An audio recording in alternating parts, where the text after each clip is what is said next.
সব শেষ হৈ গ'ল আৰু কিতাপ পত্ৰ গোটেই শেষ হৈ গ'ল আৰু যিমানখিনি ডকুমেণ্টছ আছিলে সব শেষ হৈ গ'ল।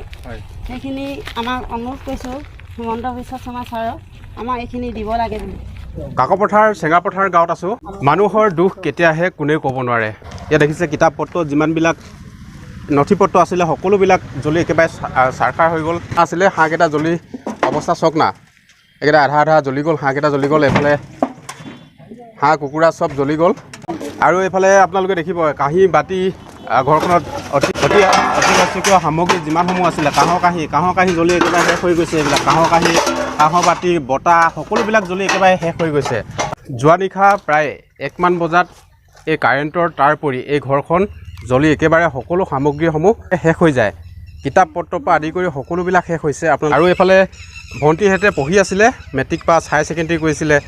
ভণ্টিহঁতৰ যি ডকুমেণ্ট আছিলে, যি মেট্ৰিক পাছৰ চাৰ্টিফিকেট আছিলে সকলোবিলাক জ্বলি এতিয়া একেবাৰে শেষ হৈ গ'ল। একো ডকুমেণ্ট এতিয়া নেবাছিলে।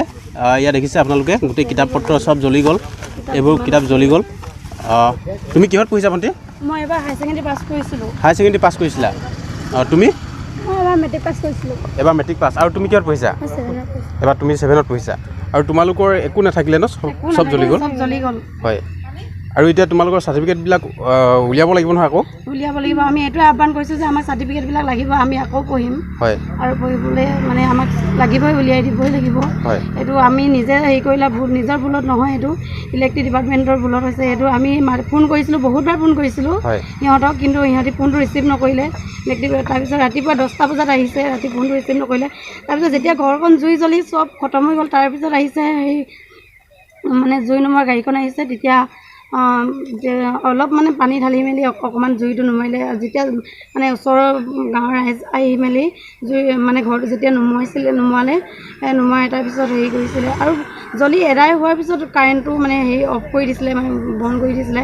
আমি বহুতবাৰ চেষ্টা কৰিলোঁ। যেতিয়া থানালৈ মানে ফোন কৰিলে, থানাৰ পৰা হেৰি কৰিলে, তেতিয়া কাৰেণ্টটো এঘণ্টামান পাছত বন্ধ কৰি দিছে। আগত বন্ধ কৰি দিয়ে, বহুতবাৰ ফোন কৰা আছিলে। এইটো আমাক লাগিবই, মানে আমাৰ ডকুমেণ্ট যিমানখিনি পাছ কৰা চাৰ্টিফিকেট আৰু আমাৰ যিমান পঢ়াৰ ডকুমেণ্ট আছিলে, আমাৰ জন্মৰ পৰা যিমানখিনি ডকুমেণ্ট আছিলে চব লাগিব, আমাক উলিয়াই দিবই লাগিব। আৰু আমি পঢ়িমেই। আৰু এটা কথা কওঁ, মই দিন হাজিৰা কৰি ল'ৰাকেইজনীক যেনে তেনে মই পঢ়াইছিলোঁ। আৰু এতিয়া মই যিমানখিনি মই কষ্ট কৰা ফল মই পাব লাগিব। এতিয়া ডকুমেণ্টছ গোটেই 3জনীৰ কাৰণে আৰু মোৰ আৰু মানুহজনৰ কাৰণে ডকুমেণ্টছখিনি উলিয়াই দিবই লাগিব। আৰু মোৰ ইমানখিনি কষ্ট কৰি কিনে যদি মোৰ ছোৱালীকেইজনী আৰু পঢ়িম বুলি আশা কৰিছে, সেইখিনি যদি নেপালে মোৰ কি হ'ব? মোৰ নিজৰ জীৱন নিজেই যাব, ছোৱালীকেইজনীয়ে নিজৰ জীৱন নিজেই যাব। সেইকাৰণে আপোনালোকক অনুৰোধ কৰিছোঁ, আপোনালোকে যিকোনো উপায়েৰে আমাৰ ছোৱালীকেইজনীয়ে ডকুমেণ্টছখিনি দিয়ক। হয়। আপোনালোকে জানে APDCL এটা ব্যাগম বিভাগ, আৰু এই বিভাগটোৰ গাফিলতিৰ কাৰণে আজি এই অৱস্থা হৈছে। এইটো যে সেইখন চাৰ্টিফিকেট এতিয়া পাব লাগিব, তাৰমানে সি এতিয়া কলেজ যাবলৈ তাৰ মন আছে যে, এতিয়া ডাঙৰ ছোৱালীজনী মেট্ৰিক পাছ কৰা, হায়াৰ ছেকেণ্ডেৰী পাছ কৰা, চাৰ্টিফিকেটখন পাবই লাগিব সিহঁতৰ। তাই এতিয়া আইতা হেৰি কৰিবলৈ এতিয়া সি হেৰি কৰি আছে সেইটো বিভাগত। আৰু এইফালে এই ঘৰখনত গঁৰাল আছিলে, লগতে গঁৰাল আছিলে। এইফালে দেখিছে আপোনালোকে ছাগলী আছিলে, হাঁহ কুকুৰা আছিলে, সকলোবিলাক জ্বলি একেবাৰে চাৰখাৰ হৈ গৈছে। ইয়াত দেখিছে হাঁহ এডোখৰ জ্বলি গ'ল, কাপোৰ কানি আছিলে, ইয়াত কাপোৰ কানিবিলাকো চব জ্বলি শেষ হৈ গ'ল। ইয়াত দেখিছে হাঁহ এইগোটা আধা আধা শেষ হৈ গ'ল, হাঁহ কুকুৰা চব জ্বলি হেৰি হৈ গ'ল ন?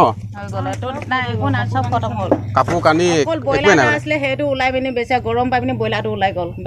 হয়। আৰু এইফালে দেখিব আপোনালোকে এই বিচনাখন আছিলে, এই বিচনাখনো জ্বলি একেবাৰে শেষ হৈ গ'ল। আৰু পৰিয়ালৰ লোকসকল আছে, অকণমান জানিবৰ কাৰণে চেষ্টা কৰিম কেনেদৰে হৈছিলে ঘটনাটো।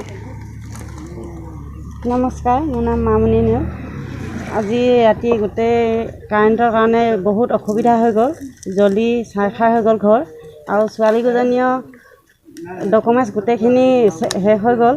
আৰু আমাৰ ঘৰ গোটেই বস্তু সা সম্পত্তি আৰু ছাগলী গৰু মানুহ গোটেই অসুবিধাত পৰিলোঁ, হাহাকন্দা হৈ গ'ল। তাকে এতিয়া ৰাইজে আৰু চৰকাৰে যে মোক কিবা এটা সহায় কৰে তাকে অনুৰোধ কৰিছোঁ। হয়।